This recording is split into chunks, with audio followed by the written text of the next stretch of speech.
This is a stimulus update and daily news report. Got some big update to share with you. Joe Manchin says he's on board. He's willing to negotiate and pass parts of Biden's agenda. I'll give you the facts on that, and I'll give my opinion of what I think is really going on. Also, President Biden says to separate COVID funding from the big $33 billion Ukraine bill and calling on Congress to pass it immediately. Meanwhile, Democrats want to raise it up to $39 billion. I'll give you the details on that, plus the latest articles in stimulus like the $1,400 stimulus check applications are up, and applications for the $500 monthly payments end this week. There's a deadline, and I'll let you know what's going on with Bernie Sanders' Medicare for All and give you the Republican perspective on that, plus a few other important updates. Hope you're having a terrific Tuesday. If you appreciate the fact-based, fast-paced updates, hit the like button down below. So Biden calls on Congress to immediately pass major Ukraine aid package before new COVID funding. So President Joe Biden urged Congress on Monday to quickly approve multi-billion-dollar aid package for Ukraine before trying to pass new round of COVID-19 funding. Biden had previously insisted that the military aid and pandemic funding be bundled together, but looks like it's going to be separate. And he said that the funding for shipments to Ukraine was set to run out in 10 days' time, and therefore he was prepared to accept that these two measures move separately. Take a look at this video clip explaining more. A deal has apparently been reached to separate COVID funding from President Biden's new multi-billion-dollar aid request for Ukraine. I want to bring in Sahil Kapoor, who is with us now from the Hill. So, Sahil, this is just into us now, and this is a move that I think had been some folks on the Hill had wanted to see. Talk us through it.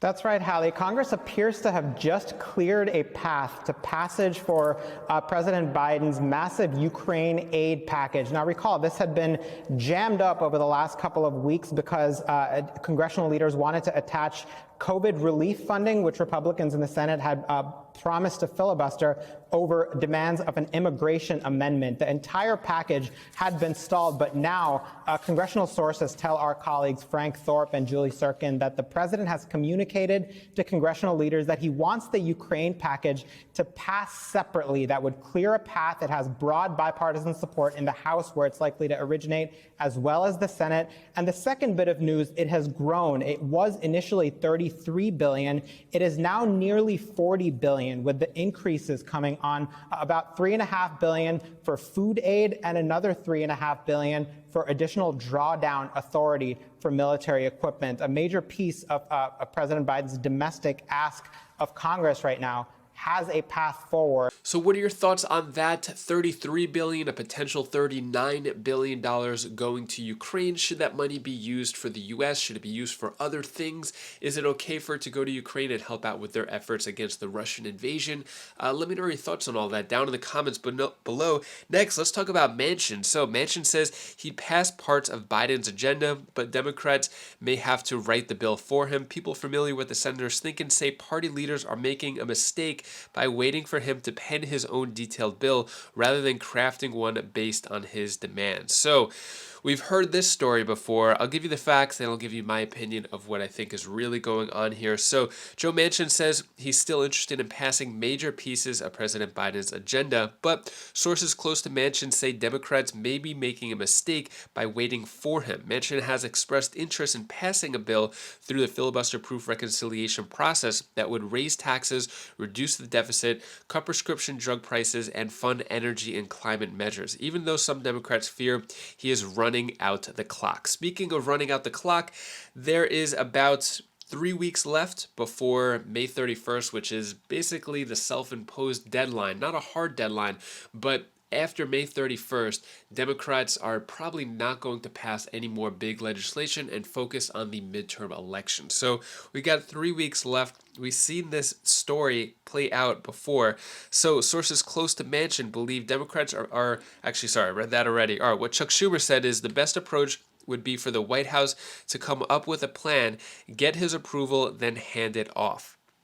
To keep everybody in line, Joe Manchin said, or they said about Joe Manchin, he's not going to write a partisan bill. That's not who he is. The source of the White House said they want it more than he does. So what do I really think is going on here? So Joe Manchin, how many times have we heard that Joe Manchin is ready to negotiate, he's ready to pass Biden's agenda, Democrats are getting a second chance? We've heard this so many times before, so even though this is nothing new, this is the latest article, and I want to share the latest news with you, but nothing really new is going on here. No new important information, but I'll keep you updated on what happens with Joe Manchin and where he stands.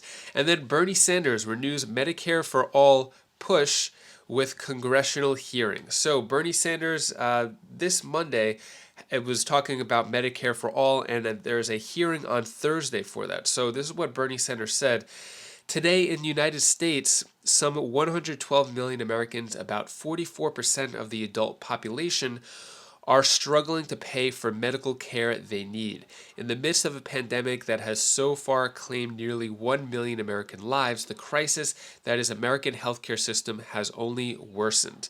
And he goes on talking about the need for Medicare for All, which is basically a way of everybody to get free healthcare. What are your thoughts on that? Good idea, bad idea?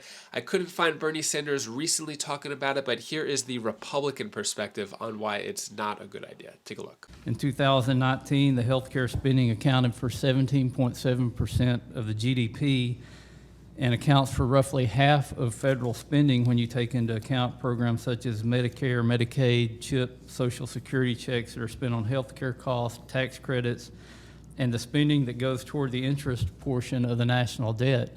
So if we want to fix our debt problem, we have to fix the healthcare issue. And right now we're going in the wrong direction on making healthcare more fiscally good, improving that. And we cannot sacrifice the quality of care that people expect and the innovation. I think when we start doing that, we're actually going the wrong direction, and we will see the cost of healthcare go even higher. And that's why plans like Senator Warren and Senator Sanders' Medicare for All, that's seeking to control cost and increase coverage even more, I think that's just going to originate or develop into a single payer system that's going to drive down quality and drive up cost, which are the things that we definitely don't need. And I think that's the path that we're on right now. Speaker Pelosi's H.R. 3 tries to do the job by negotiating with payments. And we see things like trying to cap costs on the insulin that was just a bill that passed out of the House. And we ignore things like PBMs. So we've got to get to the root problems and make sure that we're promoting innovation, that we're promoting fiscal accountability. And I think what we've produced out of this subcommittee is going to roll into the big task force, and we're going to have a great healthcare plan that addresses all of those issues. How do we lower drug costs for Americans? How do we unleash American innovation on new drugs, on new devices, and on diagnosis and on the way that treatments are delivered? And as Dr. Winstrup said, American-made medicines and medical equipment. I was shocked to learn when the pandemic started, and I had people in my district wanting to produce face masks, and the fabric that goes into an N95 face mask is made by an American company, but was all in a warehouse in China. And we had the people with the equipment to make it, but we couldn't get the basic fabric to go into it. So these are the kind of issues we need to be addressing, and I'm just glad to be the outsider, the non-doctor on the task force. But to defend engineers, we're problem solvers, so we'll take the expert advice from my colleagues and solve a problem. We'll take that. So what are your thoughts on Medicare for All? Good idea, bad idea? What do you think? Should there be free healthcare for everybody? Should it only be for certain people? What are your thoughts on all that down in the comments below? Next, let's get into the stimulus news. So applications open for new $1,400 stimulus check. It takes 15 minutes, but you need to complete it by this date. So this is just going on in a county in Iowa, the state, and applications close May 23rd to get part of the lottery to get a potential $1,400 stimulus check. So that's going on in Iowa. And then in Chicago, Deadline is days away to sign up for $500 monthly payment. Are you one of 5,000 to qualify? So this is the biggest universal basic income program going on in Chicago. 5,000 low-income households will get $500 per month for an entire year. If you live in Chicago, if you know anybody who lives in Chicago, friends, family, definitely let them know about this. By May 13th is the deadline to apply for these $500 monthly checks.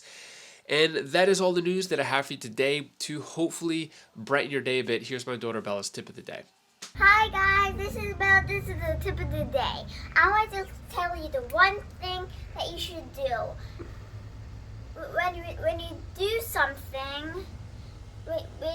something, and you don't learn, you will be a better person. If you learn, then you'll grow up and be more better at things that you learn. That's all I want to get the information to you. Guys, see you in the next tip of the day, and be safe. See you in the next tip of the day. Thank you so much for watching. Appreciate all of your time and your support with the channel. It really means a lot to me. If you like how I give it to you straight, hit the like button and subscribe to the channel for more videos like this. And if you want to check out any of my other videos, my other channels, I highly recommend this video. I played Pickleball last night with some friends, and this game was so good that I had to post it right away this morning. So if you want to check out a really good Pickleball game, click up here. Probably one of the best ones I've played. It lasted over 30 minutes, which is crazy, which is long for Pickleball. But yeah, click up here if you want to check that out, and I'll see you in the next video. Take care, be safe. Thank you for watching.